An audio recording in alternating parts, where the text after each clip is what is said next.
It's wonderful to have you, DPM, here today. I think you have some prepared remarks for us. Would you like to start with that before we jump into the questions, or? Well, I can say a few words at the start. Yes, thank you. First, happy to see so many of you here today, all very concerned about wealth management and asset management, and also to have this conference on wealth tech. Now, the way that we manage financial assets is critical not only to our personal well-being, but also to the health of the global economy. I happen to have gone through in my work the few major crises in our financial system. The Asian financial crisis, the global financial crisis when I was running the central bank, and the COVID pandemic when I was the Minister for Finance. And when you look back at all those episodes, you realize that one, financial crises are recurring parts of the global economy and of the financial system. We just have to learn to manage risk well. And two, that we need to be prepared to deal with crisis. And three, it's important for us to make sure that financial assets are deployed well for economic growth with a close linkage to the real economy. So if you look at the Asian crisis, I think some countries made mistakes in the way that they were managing the exchange rate system, in the assumptions that they made, especially among the large corporates on exchange rate risk and interest rate risk. And in the end, it can bring down and then the whole economy in a very significant way. If you look at the global financial crisis, I think unfortunately some of the well-known and very old financial institutions were brought down because some clever folks decided to do financial engineering and manufacture CDO products, turn what were junk assets into AAA assets, and it led to huge questions about how did that happen, how did that happen, and why is it that so many people were buying assets without realizing it. And I happen to know of a bank which I should not name, but they did an excellent job because they avoided a crisis and became really strong after that. And the only thing that they did very differently from the bank that failed, whom I also know very well, is that they were careful because they ran a retail operations as well as a big investment banking operation. They decided to investigate when the group CEO was told that, we have got these wonderful assets and it's growing so well. And he said, who are we lending this money to? To buy houses and all that. What is the credit checks that you have done? And after the investigation, realized that, my goodness, you guys were just doing clever financial engineering and this will not last. And he decided to pull out of everything. And so he pulled out in time to avoid a major crisis because it was a very, very big bank. So I would say that how we ensure that it is well, how finance is properly channeled to productive users to support the growth of the real economy is going to be a critical part of whether it can earn the right returns. Right?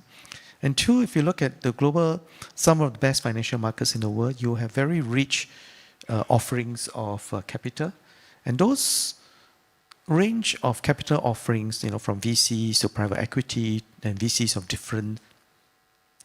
at different stages to private equity to funds that provide for M&A, to provide for corporate loans and so on, and the corporate bond market, allow for companies to access capital, allow for entrepreneurs to access capital. And when you have very good folks that are doing proper risk management, and you're getting the right risk-return profile, you get good economic growth, good returns. And so that is the way that I think we must regulate our financial system. We must run our financial system, even for bankers, for financial advisors, to ensure that you are backing something substantial. You are not backing a house of sand. Yeah, you are not backing a Ponzi scheme that it gives you real returns in the long run.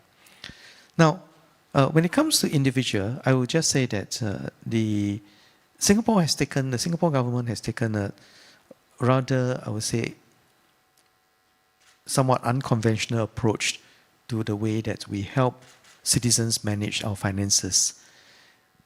First, when we think about wealth, we should not just be thinking in terms of financial assets, because I would take a broader view that wealth is anything that allows you to improve your well-being, to allow you to meet your basic necessities, and in the long run to improve your well-being. Now, in many aspects of the Singapore system, we don't run a big welfare system that says, well, you pay high taxes and you get free this, free that, and so on. Rather, we run a very disciplined system of ensuring that there are proper incentives for people to make the right decisions and not to waste resources.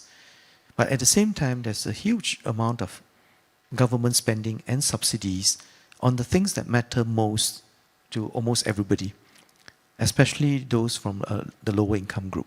So let me name a few. First is housing. Practically, over 80% of our people live in HDB housing, highly subsidized. It is a big capital subsidy, essentially, because the house that we bought, is a big subsidy, because you can look at the data from HDB and so on.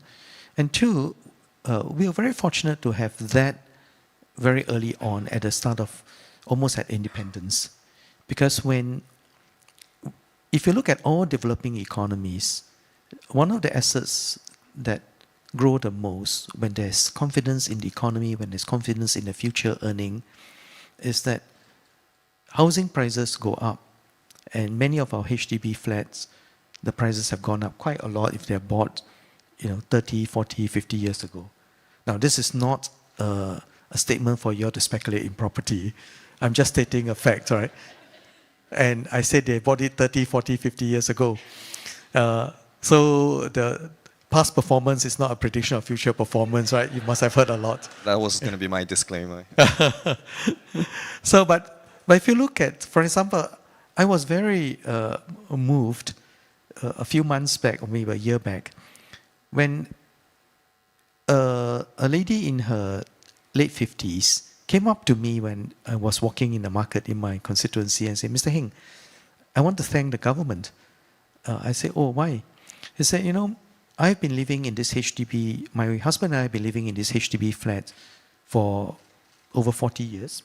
And now our kids have grown up. They both have their own HDB flat. Now, unfortunately, 6 months ago, my husband had a stroke. And so we decided that the 4-room flat is too big for us. We then applied for a 2-room flexi flat. I sold the flat and I had about $250,000, $300,000 of capital gain, more than enough to look after my husband and look after ourselves. And there was a big wealth gain that they had. So I say I'm so glad that we had a policy where, our citizens owning their own flat is such a valuable part of our growth and of really distributing wealth very broadly. So that's one big item. The second big item is education. We take education very seriously. And education in Singapore in the primary, secondary school is free. And then when it goes to the institutes of higher learning, it's also highly subsidized.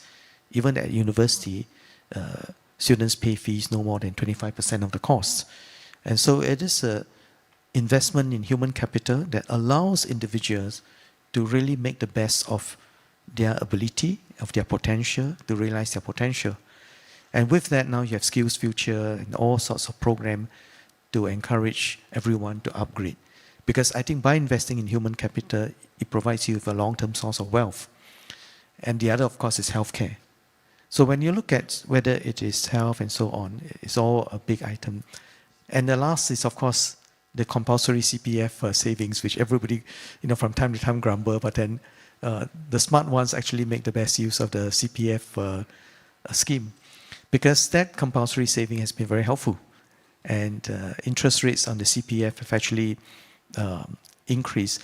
I think, when you look at CPF, I was just checking the latest number. The OA rate, the ordinary account, is now 2.5%. The special account and the MediSave account is 4.04%. And the retirement account is 4%. And then for those, the first 60,000, you actually get extra interest. If you're below 55, you get 1% more. If you're above 55, you get 2% more, which goes up to 6%. You can check the website. Now, it is risk-free, and there is no savings scheme that gives you a risk-free rate of that amount. And how do we make the best use? But of course, there is a limit, because this is only up to the first, for the first 60,000 that you get this extra. To help people build up enough of their retirement account. So I would say that on the government side, there's a huge amount of support for people to build their earnings, to build their wealth, to build this their health. But at the same time, I think there are many individuals, especially all those of you here in this room, who have more than that to have to think hard about investing seriously, investing for the long term. And I think what you are doing here, Sam, with your platform, I think will be very helpful. And I think you will know what your platform does better than me.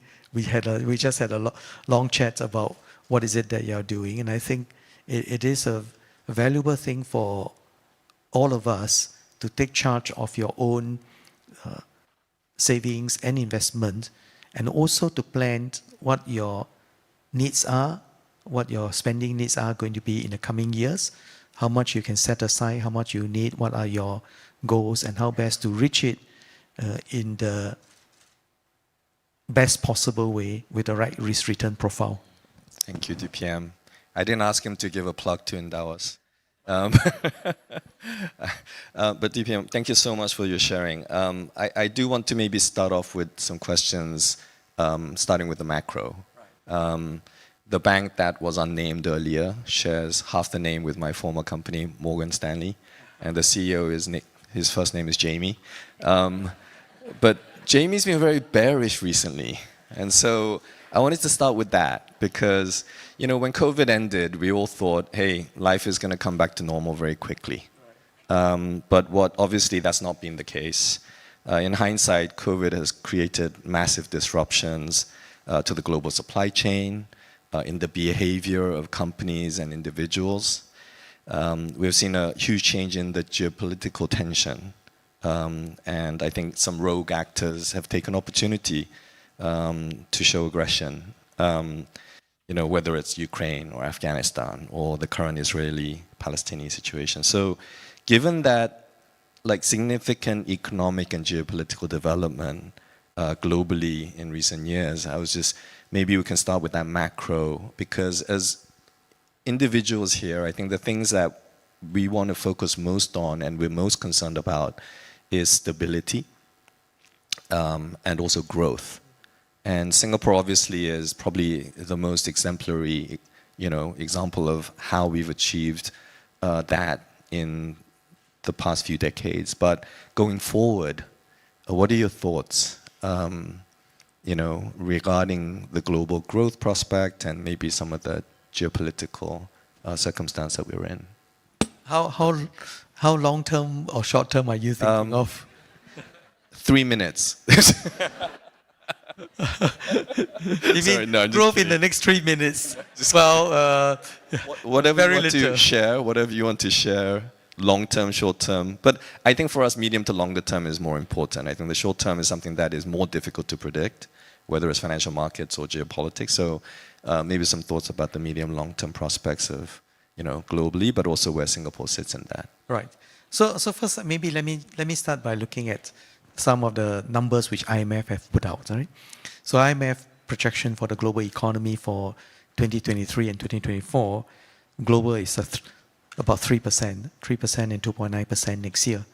And their projection for Asia is 4.6 and 4.2, with China growing at 5% and 4.2% this year and next year.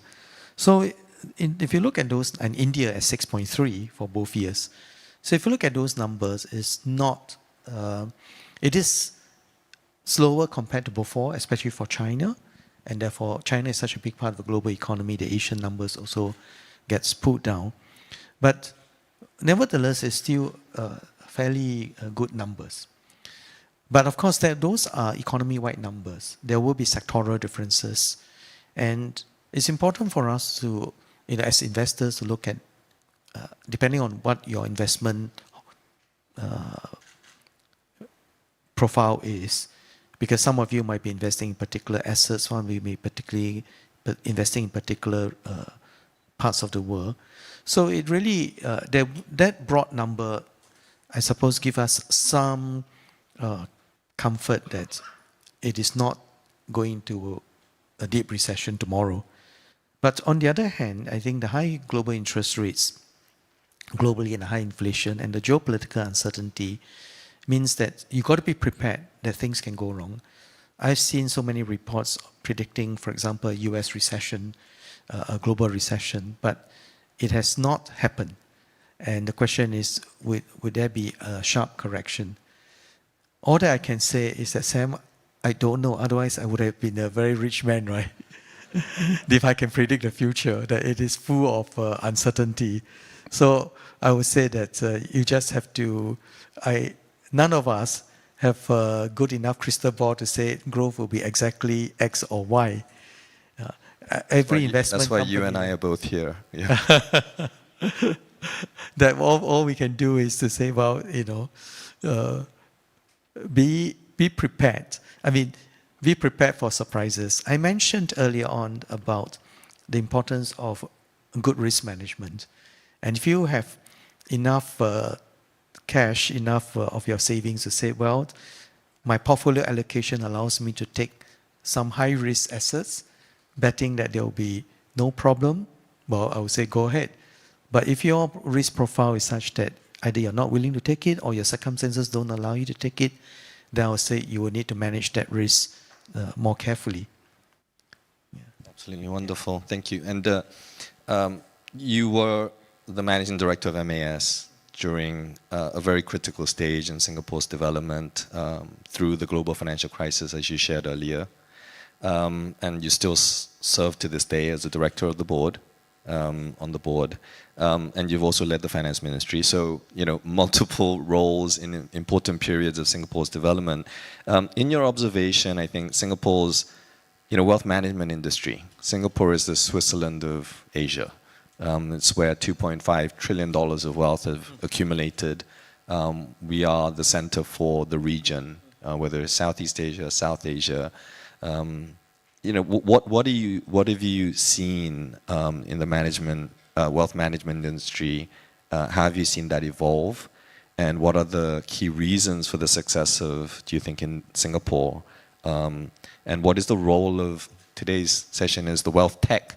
What is the role of technology, do you think, in providing better wealth for individuals? Well, I think it is a good thing that the Asian economies are growing well, and therefore you are generating a lot more wealth to be invested in. The question is, how do you invest?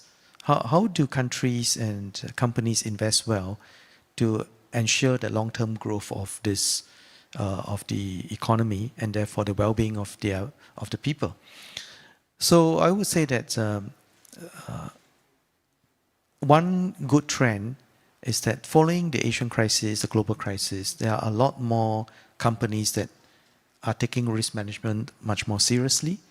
In fact, I was speaking to one of the central bank governors when I was running the central bank, and I said, well, during the global financial crisis, companies in your country did not suffer as much as they did during the Asian crisis. What did you do? And he said, well, actually, all the players became a lot more careful. They all knew the importance of providing enough buffers. They actually, even the companies stress test their assets to make sure that if there was a turn in the growth number, if there was a sharp change in the exchange rate, what would their risk be and how they could manage that. So when you look back and look at the global financial crisis, I think one major, the COVID global financial crisis, I'm glad that while the crisis started in the US and then spread to Europe, the rest of Asia also were affected, but the real economy was not as damaged. Of course, global growth came down and then we all suffered. But what is interesting is that during the COVID crisis, it was government that played the important role of coming in to step up to deal with the crisis. And almost every government provided significant support to the people, to the economy, and that allowed companies to bounce back and workers to bounce back quickly. And since you gave me the opportunity, I must make a short plug for what Singapore did, right? That I was finance minister at that time. It was horribly stressful. Yeah, in 2020 I did 5 budgets, and we allocated in the end another $100 billion. Our budget is about 100 billion, about 20% of our GDP. And in one year, 2020 was a year we allocated almost $200 billion of budget, when a normal budget for a year is about 100 billion. But so over that 5 budget, we had to put out 100 billion. But out of the 100 billions, 60 over billion were from past reserves. That I had to see our elected presidents during this period ask for the use of the past reserves. Thankfully, the economy recovered a little better. But in the end, we used slightly over $40 billion of past reserves. Now, a billion is 1,000 million. And so, 40 billion is a huge... DPM. As far as I know, I think that's only happened twice in the history of Singapore, the global financial crisis and COVID. Is that right? And yes. Was COVID much bigger? Far bigger. Far bigger than the because global crisis, I think we asked for 4.9 billion, and we were able to return the 4.9 billion when the economy recovered. So I was asked, can you put back 40 over billion? I say, well, certainly not during my lifetime. I hope at some point, yeah. But the important thing is that the economy was well supported, and people's livelihood, were not hugely affected. I think we had all sorts of grant schemes for folks. Since this, I should tell you that at the end of the year, I was so tired. I ended up asking to take a few days off from my boss. I said, I need to recover. So my wife and I decided, because when the conditions allowed, we went to some of the restaurants. And when the restaurants were allowed to reopen. And practically in every restaurant I went to, they refused to bill me. So I say, no, I can't, because I don't want to be accused of any wrongdoing. Yeah. So I will pay for it. Yeah. But some of them were very sweet. They said, so usually at the end of the meal, my wife and I can't decide whether to have dessert A or dessert B.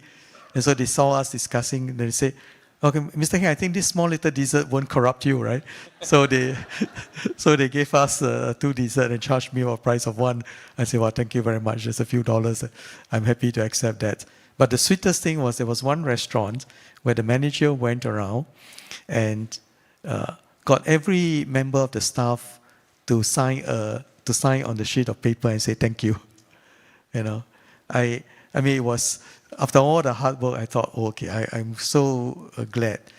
But I think I've gone to many restaurants who then later on told me that I think they are so glad that we saved the job and that we saved this, and the economy was able to bounce back. So I think it is important for us, whether as individuals, whether as a company, whether as a country, to have enough of our to make plans for contingency so that we know that should things turn out very differently from our assumption, that you have a baseline and have a baseline to bounce back, because otherwise you'll be quite troublesome. And in fact, I see many young people in this room. I assume that some of you are young Singaporeans, right? Yes, Mostly, I see. mostly. Okay, so let me say what I've been telling young people, and let me repeat that message. I say you're very lucky that we supported the economy and we're able to bounce back, but you are not on the hook for paying for the bill. Because I'm probably the only finance minister who had done such a big support without borrowing a single cent. Without borrowing a single cent. Now, when you think about it, for a country with no oil, no gas, no mineral, who even have to import our water, it is quite remarkable. And I hope that it is something that we all treasure and not take things for granted, and that we all do our part to make sure that we keep up this system of, good governance, this system of thinking about not just ourselves, but the long-term future of our people and of our young generation. Wonderful. Talking about long-term future, I think we've shared the mission of Endowus and how we wanted to tackle retirement adequacy as a core mission of the business, and why we, from the get-go, intentionally built a technology stack that serves the CPF investment scheme. And so maybe we can turn to that topic, which I know is also close to your heart. And in preparing Singapore for the future, CPF is an amazing scheme, a total social security system. But specific to retirement, we have CPF Life, which is not necessarily enough for all Singaporeans. And so I wonder if you can share some thoughts about what more we can do, both on the demand side, which is what we call financial demand side, which is actual individuals, how we need to do more for financial literacy education, help them to make better choices, be more aware, but also on the supply side, how financial institutions can be true fiduciaries and serve the best interests of the clients through better business models and platforms.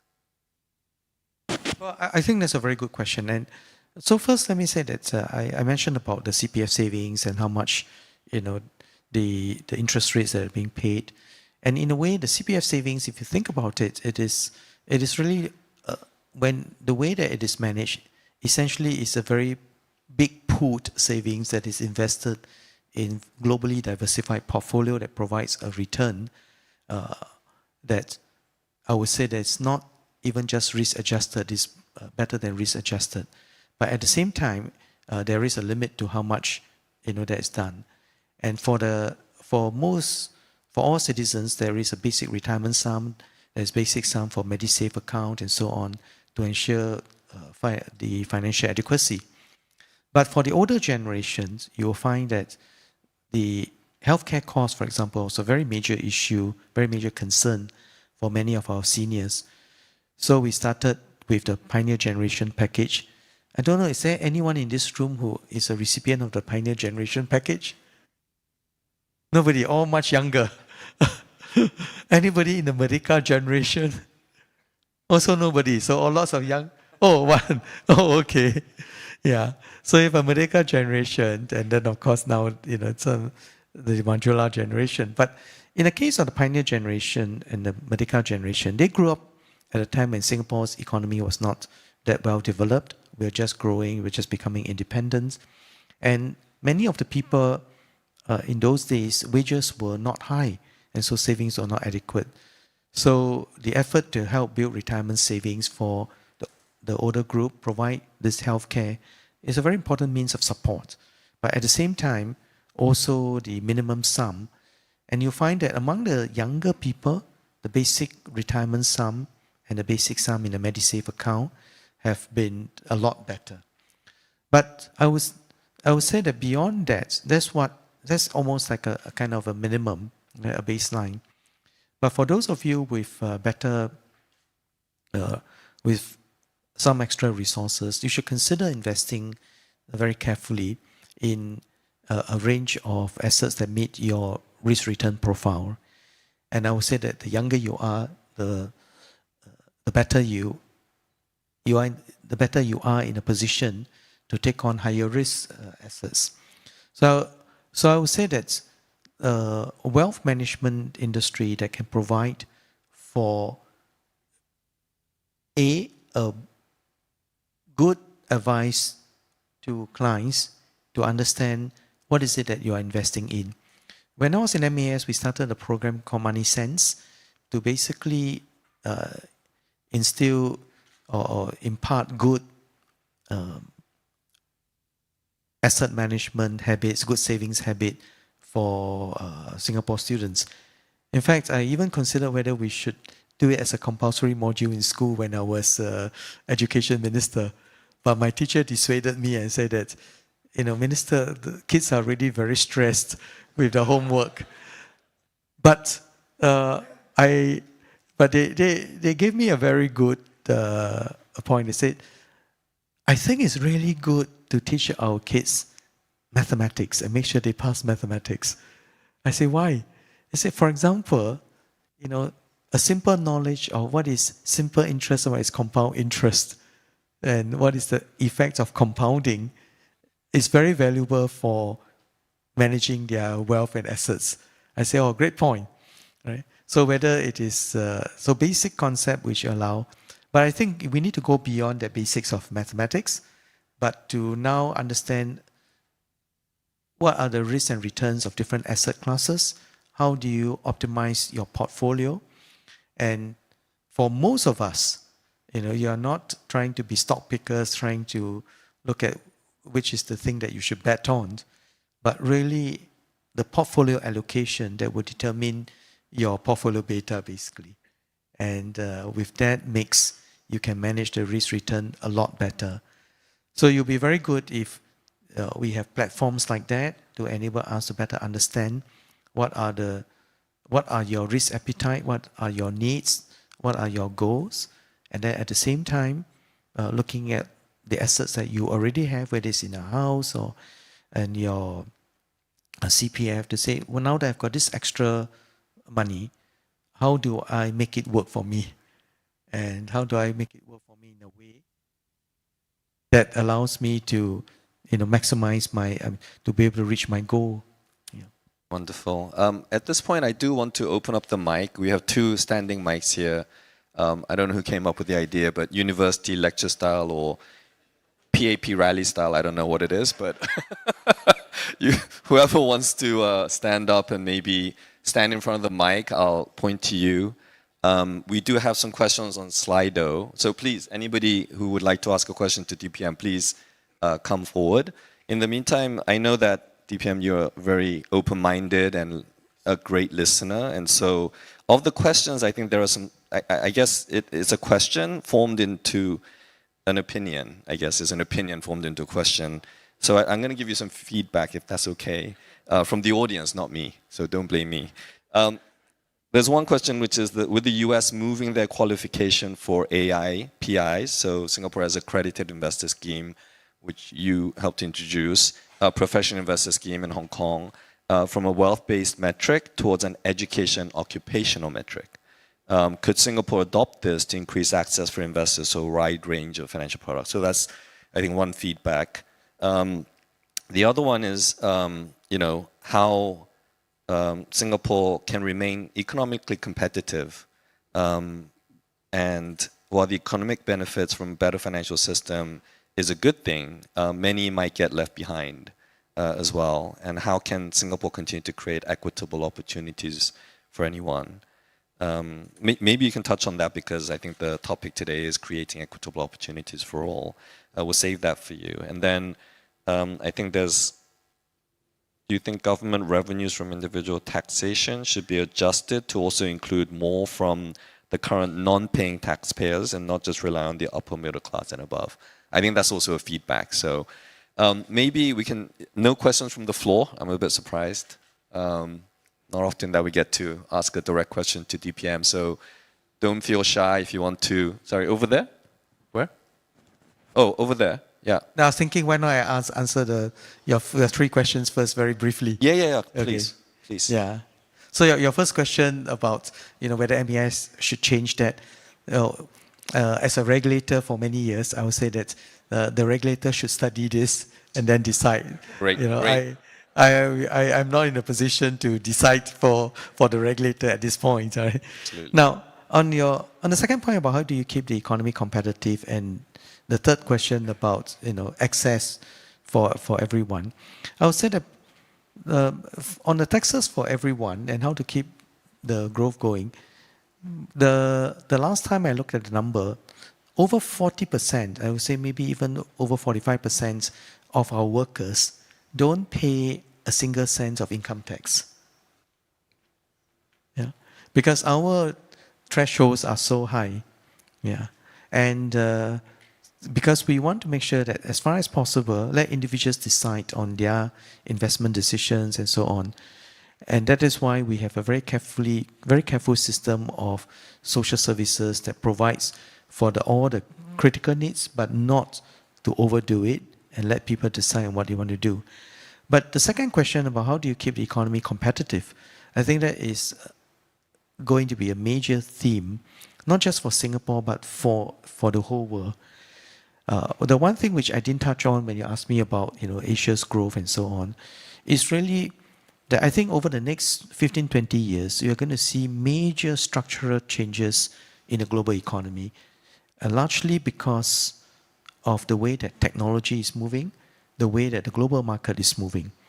I think we had a very good period of globalization when China joined the global economy, when hundreds of millions of people joined the global workforce, when many countries in Asia started to adopt a very outward-oriented policy.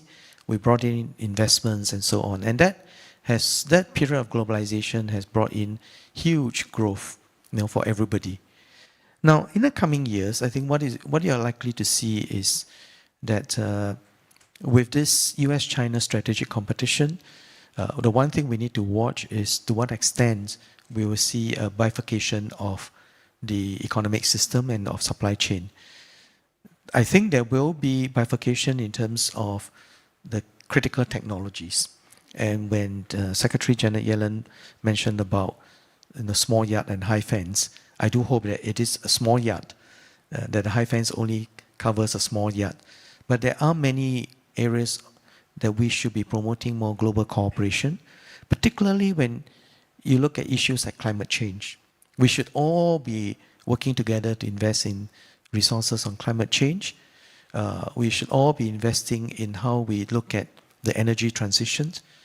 Now, I just came back from the US, visited a lot of research institutes and companies. I visited a facility of this company this startup called Commonwealth Fusion Systems. And they are in the midst of working on fusion energy, which will be net zero, almost net zero. And there are so much of that work going on in the US, in the UK, in China, and in fact in France and many parts of Europe. So I think there is now a global race towards net zero, towards energy transition, which will reshape the global economy significantly. So that's one aspect. The green transition is going to be important, and that's certainly one area which Singapore must work on. The other major change that is coming our way is AI. Right? I think ChatGPT has taken a lot of people's interest, brought this whole topic of AI to everybody's attention. But I think the impact of AI and quantum computing is going to be very significant on the global economy. When the breakthrough will come, we don't know. But if you look at AI, it is really moving very quickly. And one of the things that Singapore must do is to make sure that we invest significantly. And the last thing I should say that is biotech. The genomics, the science of genomics of mRNA technology, which was what allowed us to have the COVID vaccine, is again going to change healthcare in many ways. And I visited some research institutes that are looking at the use of mRNA technology for dealing with cancer, one of the most deadly diseases on earth. So you will see huge changes that are coming our way, driven by technology, driven by competition, driven by the energy transition. Well, there's two things I'm going to do, DPM, that your team doesn't know about, and so they're going to hate me for it. So the first one is I'm going to ask you, have you watched the Netflix documentary on Lee Kuan Yew in his voice? It's a CNA documentary. Obviously, you were the principal secretary for, at the time, Senior Minister Lee Kuan Yew. So just wonder if you've seen it and any thoughts? Bring back good memories? I've actually seen many of his videos. And also, I'm very proud that I have 3 autographed copies, two of his memoirs and the third of the book called The Man and His Ideas, because I was his secretary when he was writing the memoirs and play a very tiny role. Wonderful. And the other thing I'm going to do is take a selfie with you and the whole group. So thank you so much, DPM. Round of applause, and we're going to take a selfie with the whole crowd.